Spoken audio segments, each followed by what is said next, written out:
Nabi Muhammad alayhi salatu wasalam was passing by and his companions were sitting talking, and he asked, what are you talking about? And they said, we're talking about alamatu sa'a, the signs of the last day. And then he made this statement that the last day would not come, and then he mentioned 10. And these have come to be known as the 10 major signs of the last day. If I had to choose 10 of my own, I would include this one, because I think this one is one of the major signs of the last day. The time will move faster and faster, and the whole year will pass, and it will appear to have been just a month. And the whole month will pass, it will appear to have been just a week, and so on. And anywhere I go, I'm not going to ask you, don't be afraid. Anywhere I go, I ask the people, if you have this perception that time is moving faster, put your hands up. Everybody put their hands up, every single. 2 nights ago in Newport, everybody put their hands up, and the Imam did not have it. I said, MashaAllah, the Imam is not, his hand is not up, but then he put his hand up to as well. So I said, this is a sign of danger. It's not time which is moving faster. No. Time in our world is governed by the moon. Allah says, لِتَعْلَمُوا عَدَدَ السِّنِينَ وَالْحِسَابِ. That He's given us the moon for measuring time, the system of time. And the moon has been punctual for thousands and thousands of years. Absolute punctuality, like the train in Switzerland. Yeah. So it's not time that is moving faster. No. In Akhir Zaman, it is our perception of time which is changing. And the reason why our perception of time is changing is because our heart is no longer beating in harmony with the rest of Allah's creation. All of Allah's creation operates with a system of time. And in that system of time there's a mizan, there's a balance. So it operates like a clock. And when we are out of step with that, when this heart is out of step with that, then you see the heart perceiving time moving faster and faster. This for me is a major sign of Akhir Zaman. This one. And if the heart is not moving and beating in harmony with the system of time that Allah has created, what is the implication?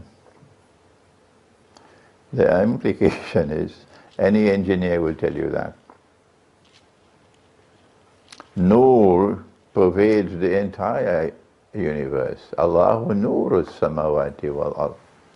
There's Noor all over Allah's creation. But that Noor cannot enter in your heart when your heart is not beating in harmony with the rest of Allah's creation. And if Noor does not enter in the heart, all that you have here is a degree from Oxford, like the Prime Minister of Pakistan.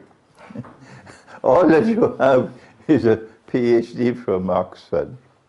But Noor does not enter into the heart, then you are internally blind. And if you are internally blind, forget it. You cannot understand the world in Akhir Zaman. What is Akhir Zaman? The end time, very good. You cannot understand the world in Akhir Zaman. if you do not have nur. But more than that, this verse of the Quran shakes us up. Allah says, Man kana fi hadhihi a'ma, fahuwa fil akhirati a'ma, wa adalla sabil. Whosoever is blind in this world will be blind in the other world as well, and even more misguided. And we do not want to face Allah on Judgment Day in that condition. No? It'll be pathetic, because it's straight to Jahannam. وَلَقَدْ ذَرَأْنَا لِجَهَنَّمَ كَثِيرًا مِنَ الْجِنِّ وَالْإِنسِ. Huge numbers into the hellfire. Why? They don't have nur. They have eyes and they can't see. They have ears, they can't hear. They have hearts and cannot use the rational faculty. أُولَئِكَ كَالْأَنْعَامِ. They're just like cattle. And so I say that this sign is a major sign of Akhir Zaman. How do we get the heart to return, to beat once more in harmony with the rest of Allah's creation? This is why I like this small gathering, because I can take my time. I can lecture for 3-4 hours, no problem. In the masjid, I have to squeeze everything into 1 hour. Okay? So what do we do to bring the heart back? The answer is you have to get the heart to return to the moon. To return to the moon. To live with the moon. And when you live with the moon, because the moon is the heart of the system of time, وَيَسْأَلُونَكَ عَنِ الْأَهِلَّةِ قُلْ هِيَ مَوَاقِيتُ لِلنَّاسِ. That the moon is at the heart of the system of time.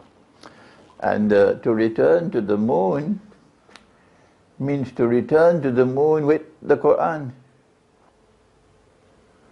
فَإِذَا قَرَأْنَاهُ فَاتَّبِعْ قُرْآنَهُ. This is first person plural, but allow me to use first person singular. And when I have recited the Quran, فَاتَّبِعْ قُرْآنَهُ, you must follow that way of recitation. Command. Command, yeah. If we recite the Quran the way Allah has recited it, meaning He sent Jibreel alayhi salam to do it. If we do that, then the heart will once more return to the natural state, Salimul Qalb. And you will no longer perceive time moving faster and faster. I am talking from personal experience. When I was younger, yes, I felt time moving faster and faster. Or when I recited the Quran this way, completing the whole Quran every month,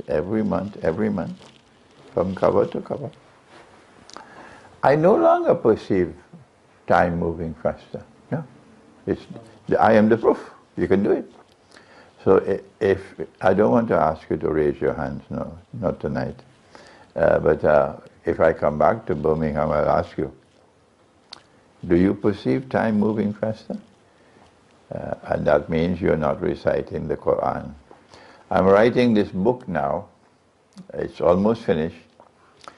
The Quran and the Moon, methodology for recitation of the Quran. It's almost finished now. And in this book we're teaching you the first juz is Surah Al-Baqarah. The whole surah, that's the first juz. Whoever it was who cut the surah at 141 and said this is the first juz, he had no authority to do that. And then he chopped the surah a second time at 252. And he said this is the second juz. He had no authority to do that. No. And Allah has condemned it. Let me give you this passage of Surah Al-Hijr to wake you up. Because every copy of the Quran, or anywhere in the world you pick up, you see that. The Iranian, the word used in India and Pakistan, Iran is sipara. But the Arabs use the word juz, and plural of juz, ajza. So the first juz, anywhere in the world you go, the first juz is up to Surah Al-Baqarah, verse 141. Anywhere you go. And the second juz is Surah Al-Baqarah until 252. Yes. And Allah has prohibited this. وَقُلْ إِنِّي أَنَا النَّذِيرُ الْمُبِينُ. Tell them, O Muhammad alayhi salatu wasalam, I am indeed a warner. And when I warn in a way which is plain and clear, no ambiguity. Mubin. What is the warning? كما أنزلنا على المقتسمين. This warning is to be delivered from me. I am sending it down. And this warning is to be delivered to some people known as the Muqtasimin. Who are they? The Quran tells us who they are. الَّذِينَ جَعَلُوا الْقُرْآنَ عِدِّينَ. They are those who divide the Quran arbitrarily. They cut it up without authority for doing that. He, Allah, is the one who divided. فَرَقْنَاهُ قُرْآنًا فَرَقْنَاهُ لِتَقْرَأَهُ عَلَى النَّاسِ عَلَى مُكْثٍ. So Allah divided the Quran. We cannot divide it. And then came the next ayah. The next ayah is shaking. فَوَرَبِّكَ. He's talking to Nabi Muhammad. I swear by your Lord, O Muhammad والسلام, by your Rabb, فَوَرَبِّكَ لَنَسْأَلَنَّهُمْ أَجْمَعِينَ بِمَا كَانُوا يَعْمَلُونَ. I am going to question every single one of them for what they have done to this Quran. Every single one of them will have to answer to me. It shakes you. So no, when we recite the Quran, the first juz, we recite the whole of Surah Al-Baqarah. Not me, I am not going to cut it at all. I don't have the time to take you all through the Quran tonight. But I'm writing this book, inshallah it should be finished soon. And this book will correct the mistakes we are making. And if you recite the Quran this way, the British have an expression. The test of the pudding is in the eating. It's a British expression. So if you recite the Quran this way, month after month, and then you no longer have the perception that time is moving faster and faster. It validates that this is correct, this is correct.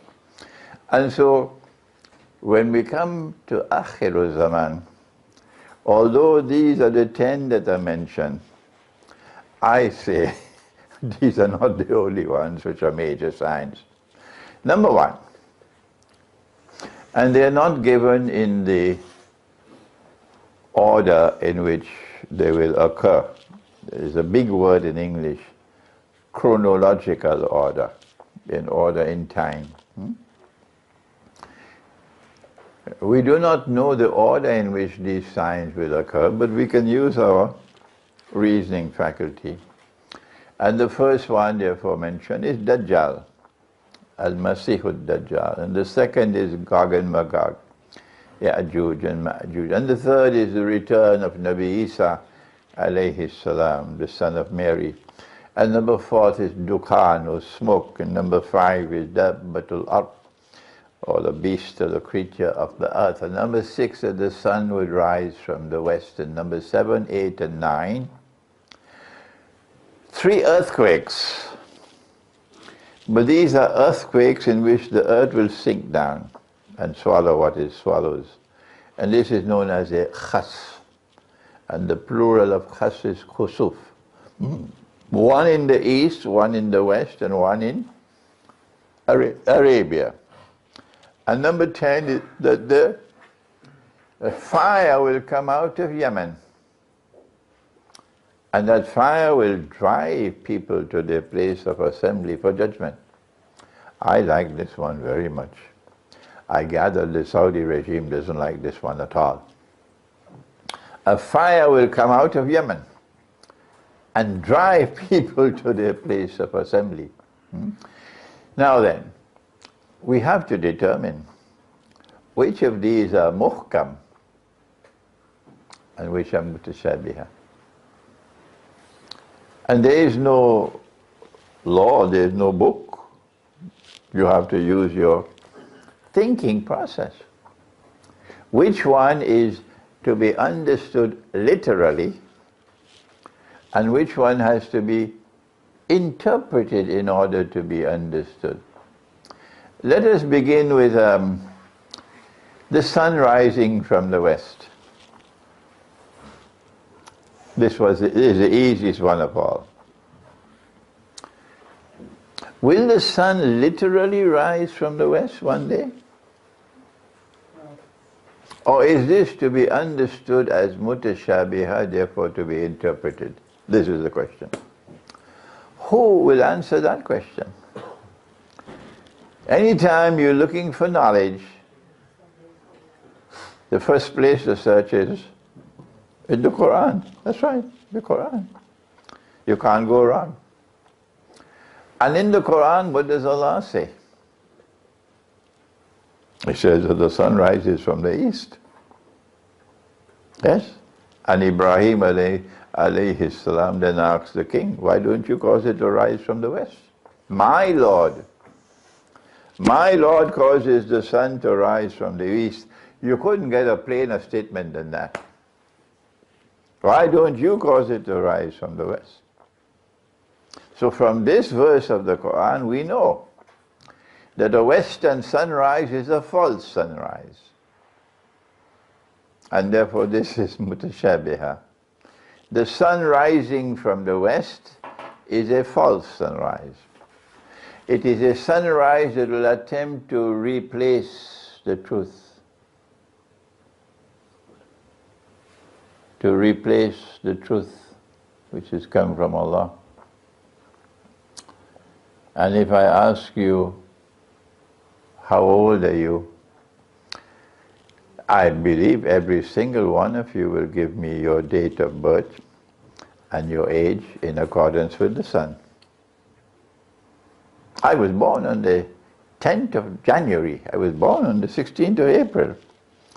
And by that I am 30 years of age, I'm 35, I'm 40. Every single one. And you do that because the false sunrise has taken over from you. The false sunrise. When Allah says in the Quran that you must count the years by the moon, لِتَعْلَمُوا عَدَدَ السِّنِينَ وَالْحِسَابِ. So you should not be counting the years by the sun, you should be counting the years by the moon. Anyone differs with me? When the truth came to Makkah, Makkah rejected it. Because when you depart from the system of time that Allah has given, it affects the heart. Yes, it affects the heart. What Makkah did was, they wanted the lunar year to synchronize with the solar year. So and they remained with 12 months. Allah gave 12 months, so they says we stay with 12 months for 1 year. But every third year they would add an extra month so that the lunar year would synchronize with the solar year. And you know what Allah said about that? He said that is the road to increasing kufr, not just kufr. إِنَّمَا النَّسِيُّ زِيَادَةٌ لِلْكُفْرِ. playing around with time like this and corrupting it. And so only the young people in Mecca, the young ones, accepted Islam. The slaves accepted Islam. But the barons and the lords of Mecca, they rejected, because their hearts were corrupted. And guess what this false sunrise has done? You'll be surprised if I tell you. The false sunrise has told us that yes, a year is comprised of 12 months. But now a month has nothing to do with the moon. A month can have either 31 days, or 30 days, or 29 days, or 28 days. Did you know that? Were you aware of that? And guess what happened when we accept that? And we abandon the moon. إِنَّمَا النَّسِيُّ زِيَادَةٌ لِلْكُفْرِ. When we abandon that Allah has given, and we embrace the false sunrise, we are damaging our hearts. This is the false sunrise. I've given you only one example. What the false sunrise has done to the system of time. And I can give you endless examples that the false sunrise has come to destroy the truth. The truth. Okay? And since you are born in Britain, you have an advantage.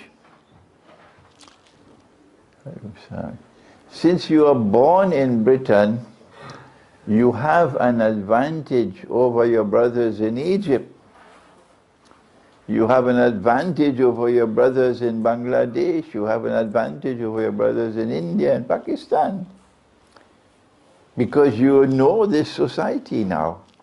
You know this civilization. And you hence are able to understand what is happening in the world. They are living an innocent life. They don't know what, they believe this is heaven. This is heaven. Who wants to go back to Egypt? Huh? You must be crazy. This is heaven, Egypt is hell. Huh? You would be able to go back and tell them. No, this is ziyadatun lil kufr. This is the road to increasing kufr. Huh? So we do not accept the view that the sun can literally rise from the west, because that would be in conflict with what Allah has said in the Quran, that my Lord causes the sun to rise from the east. Why don't you cause it to rise from the west? We therefore say that the sign of the sun rising from the west has to be understood and interpreted. And this is our interpretation. And when you interpret the Quran or you interpret the Hadith, you must say, Allah knows best. And only Allah can confirm the interpretation. So you never divide the Jama'ah. You never have boxing matches over interpretation. Good, I want to stop here and hear what are your views on this sun rising from the west. Let me enjoy the moment for... You are thinking people, aren't you? You think. You know, Dr. Iqbal, the famous Pakistani scholar, he said this Ummah stopped thinking 500 years ago.